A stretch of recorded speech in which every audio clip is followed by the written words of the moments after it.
ಎಲ್ಲರಿಗೂ ನಮಸ್ಕಾರ. ಎಲ್ಲರೂ ಹೇಗಿದ್ದೀರಾ? ನಾನಂತೂ ರಾಘವೇಂದ್ರ ಸ್ವಾಮಿ ದಯೆಯಿಂದ ತುಂಬಾ ಚೆನ್ನಾಗಿದ್ದೀನಿ. ಇವತ್ತು ನಾನು ಹಾಗಲಕಾಯಿ ಪಲ್ಯ ಮತ್ತು ಚಪಾತಿ ಮಾಡೋಣ ಅಂತ ಅಂದ್ಕೊಂಡಿದ್ದೀನಿ. ಇನ್ನೂ ಯಾರು ನನ್ನ ಚಾನಲ್ನ ಸಬ್ಸ್ಕ್ರೈಬ್ ಮಾಡದೆ ನೋಡ್ತಾ ಇದ್ದೀರಾ, ದಯವಿಟ್ಟು ಸಬ್ಸ್ಕ್ರೈಬ್ ಮಾಡಿ, ಲೈಕ್ ಮಾಡೋದನ್ನು ಮಾತ್ರ ಮರಿಬೇಡಿ. ಇವತ್ತು ನಾನು ಹಾಗಲಕಾಯಿ ಪಲ್ಯ ಮತ್ತು ಚಪಾತಿ ಮಾಡ್ತಾ ಇದ್ದೀನಿ. ಹಾಗಲಕಾಯಿಯಿಂದ ನಮಗೆ ತುಂಬಾ ಬೆನಿಫಿಟ್ಸ್ ಇದೆ. ಅವು ಯಾವ್ಯಾವಪ್ಪ ಬೆನಿಫಿಟ್ಸ್ ಅಂತ ಅಂದರೆ, ನಾವು ಖಾಲಿ ಹೊಟ್ಟೆಲಿ ಹಾಗಲಕಾಯಿನ ಜ್ಯೂಸ್ ಮಾಡಿ ಕುಡಿಯೋದ್ರಿಂದ ನಮ್ಮಲ್ಲಿರುವಂತಹ ಡಯಾಬಿಟಿಸ್ನೆಲ್ಲ ಇದು ಕಡಿಮೆ ಮಾಡುತ್ತೆ ಮತ್ತು ರಕ್ತದ ಒತ್ತಡನೂ ಸಹ ಕಡಿಮೆ ಆಗುತ್ತೆ. ಇನ್ನು ಇದರಿಂದ ನಮಗೆ ತುಂಬಾ ಬೆನಿಫಿಟ್ಸ್ ಇದೆ. ಯಾವ ಬೆನಿಫಿಟ್ಸು? ನಮ್ಮ ತಲೆ ಕೂದಲು ಉದುರೋದಾಗಿರ್ಬೋದು, ಇಲ್ಲ ಒಟ್ಟನ್ನು ಸಹ ಇದು ಕಡಿಮೆ ಮಾಡುತ್ತದೆ. ಇನ್ನು ನಮ್ಮ ಮುಖದಲ್ಲಿ ಮಡವೆಗಳಾಗಿರ್ಬೋದು, ನಮ್ಮ ಚರ್ಮಕ್ಕೆ ಸಂಬಂಧಪಟ್ಟಂತಹ ಕಾಯಿಲೆಗಳನ್ನು ಸಹ ಇದು ಗುಣಮುಖವಾಗಿ ಮಾಡುತ್ತೆ.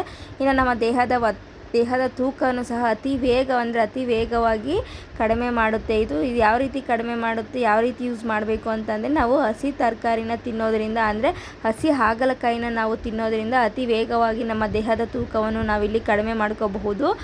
ನಾವು ತಿಂಗಳಲ್ಲಿ 2ರಿಂದ 3 ಸತಿನಾದರೂ ನಾವು ಹಾಗಲಕಾಯಿನ ತಿನ್ನಬೇಕು. ಕೆಲವರಿಗೆ ಹಾಗಲಕಾಯಿ ಇಷ್ಟ ಇರಲ್ಲ. ಸೊ ನಾವು ಹಾಗಲಕಾಯಿನ ಇಷ್ಟ ಇಲ್ಲ ಅಂದರೂ ತಿನ್ನಬೇಕು. ಯಾಕಂದರೆ ನಮ್ಮ ಆರೋಗ್ಯದ ದೃಷ್ಟಿಯಿಂದ ನಾವು ಹಾಗಲಕಾಯಿನ ಸೇವಿಸೋದ್ರಿಂದ ನಮ್ಮ ಆರೋಗ್ಯಕ್ಕೆ ಬೇಕಾದಂತಹ ಪೌಷ್ಟಿಕಾಂಶ ಸಿಗುತ್ತದೆ. ಅದಕ್ಕೆ ನಾವು ತಿಂಗಳಲ್ಲಿ 4ರಿಂದ 5 ಸತಿನಾದರೂ ನಾವು ಹಾಗಲಕಾಯಿನ ಸೇವನೆ ಮಾಡಬೇಕು.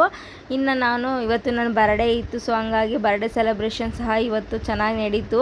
ನನಗೇನೋ ಸೆಲೆಬ್ರೇಷನ್ ಮಾಡ್ಕೊಳ್ಳೋಕೆ ಇಷ್ಟ ಇರಲಿಲ್ಲ. ಯಾಕಂದರೆ ಯುಗಾದಿ ಹಬ್ಬ ಬೇರೆ ಹತ್ರ ಇತ್ತು, ಮಕ್ಕಳು ಬೇರೆ ಊರಲ್ಲಿ ಇದ್ದರು. ನಾವೇ ಹೇಗೆ ಆಚರಿಸ್ಕೊಳ್ಳೋದು ಮಕ್ಕಳನ್ನ ಬಿಟ್ಟು ಅಂತ ಅಂದ್ಬಿಟ್ಟು ಬೇಡ ಅಂತ ಹೇಳಿದ್ದೆ. ಆದರೂ ಕೆಲಸದಿಂದ ಬರುವಾಗ ನಮ್ಮ ಅಣ್ಣ ಮತ್ತು ನನ್ನ ತಂಗಿ ಕೇಕ್ ತೊಗೊಬಂದಿದ್ರು.